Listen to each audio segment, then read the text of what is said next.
Hi, friends. This is Pastor Harley from the Broadway Global Methodist Church. I'd like to read you today from Matthew chapter 17, verses 24 to 27. It says, When they came to Capernaum, that is, Jesus and his disciples, the collectors of the 2 drachma tax went up to Peter and said, Does your teacher not pay the tax? He said, Well, yes. And then he came into the house. Jesus spoke to him first, saying, What do you think, Simon? From whom do kings of the earth take toll or tax? From their sons or from others? And when he said, From others, Jesus said to him, Then the sons are free. However, do not give offense to them.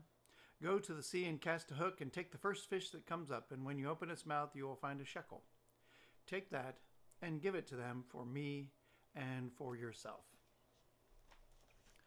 Well, we have a really, in some ways, it's an unusual story for for the Gospels. We don't have a dramatic healing like of somebody who was blind or lame. We don't have a confrontation, a long speech given, to the Pharisees or the temple officials. You have a certain challenge, and somebody asked Peter, "Well, does your disciple, your teacher, that is, he's big stuff, and everybody listens to him. Is he too big to pay the tax that every living Jew in Palestine paid to support the temple?" And Jesus does work a miracle here, and the miracles always point to who he is. For he just says, well, look, taking this idea that kings do not tax their own sons, then indeed the Son of God is free of this one tax.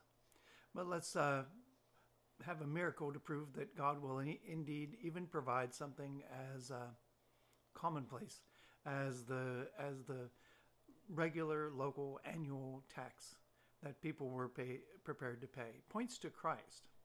Points to him as being able to reveal him as Son of God.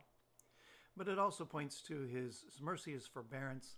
Here's attack. Here's kind of a snippy attack. Here's Peter speaking ahead of his master about, of course he must pay it, and trying to intervene in that situation.